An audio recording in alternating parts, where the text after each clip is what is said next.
Hello everyone, it's GigaBeef here, and today we'll be seeing how to make lasers way more visible using certain settings in-game. However, there are certainly some downsides in every case to watch out for, so it's not a one-size-fits-all solution. So to start with, players play Tarkov with many variations of graphical settings, but most use TAA anti-aliasing. Anti-aliasing is that classic smoothing of jagged edges that occurs when lines are on an angle, which happens in games all of the time, and you may have noticed that the anti-aliasing choices that we have in Tarkov is pretty limited, i.e. none, FXAA, TAA and TAA high. In EFT, generally people settle with one of the TAA versions because they are really the only ones that actually work. FXAA leaves in a ton of picture instability, similar to not having it on at all. But even then, TAA itself is problematic. This stands for temporal anti-aliasing, i.e. time related, so it uses previously rendered frames in order to determine the edges. One of the biggest issues with this method is that it creates a blurriness while the picture is moving. This manifests itself in a few different ways, but in Tarkov in general, you can notice that the picture quality of a frame appears to change slightly once you stand still. It feels a little bit like switching between 1080p and 720p on YouTube, with higher quality only applying when you're perfectly stationary. It's quite a subtle effect, and you might even have to check for it in your game directly, because with video compression, it's very hard to notice.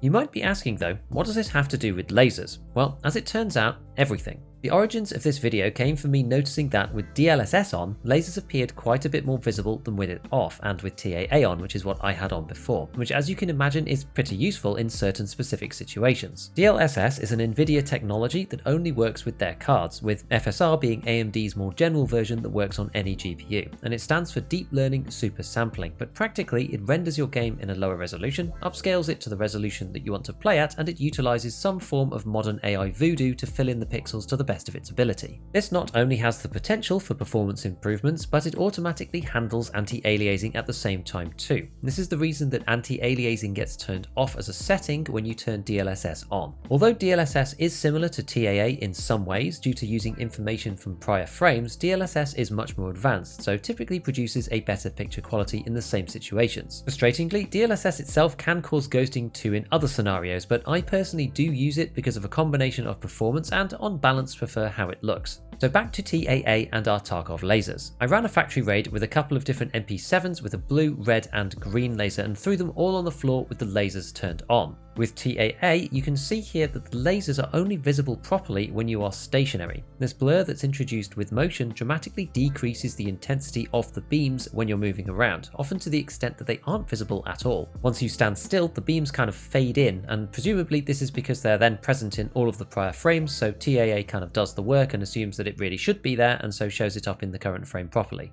This is the same in both the daytime setting and night as well, so it's simply a function of the laser being so thin that it's disrupted by how these technologies work. With DLSS, we can see that this is an improvement most of the time, again probably due to the slightly superior technology of DLSS compared to TAA, but it is still inferior to our final setting, no anti-aliasing at all. This probably doesn't come as much of a surprise given the build-up that I've given it, but I turned it off simply on a whim when testing the different graphic settings and was shocked at how visible and obvious they are even from a really long distance away. Now clearly with AA completely off, there's a ton of shimmering and picture instability elsewhere that can be really distracting and an overall detriment to spotting players, which is ultimately what we really care about, so I don't recommend having this turned off all the time. But depending on what you're willing to accept in terms of settings, there might be a place for it. One example that comes to mind is during night raids, where anti-aliasing is much less obvious and being able to very clearly see lasers from a distance could be of a major benefit. This is particularly useful for spotting rogues in the water treatment facility on Lighthouse. With either TAA or DLSS, when looking down into the rogue camp, obviously you can see them walking around with flashlights, so that's potentially one way of spotting them. But if you turn off anti-aliasing, you can then see their lasers moving around as well, even if they don't have a flashlight on. Bearing in mind that you can turn DLSS and anti-aliasing on and off as you like in Raid, it's not something that you have to keep off when playing normally. Instead, it's a back pocket strategy for some very specific circumstances like this one. So as usual, a big shout out to all my patrons, and as always, have fun in your raids.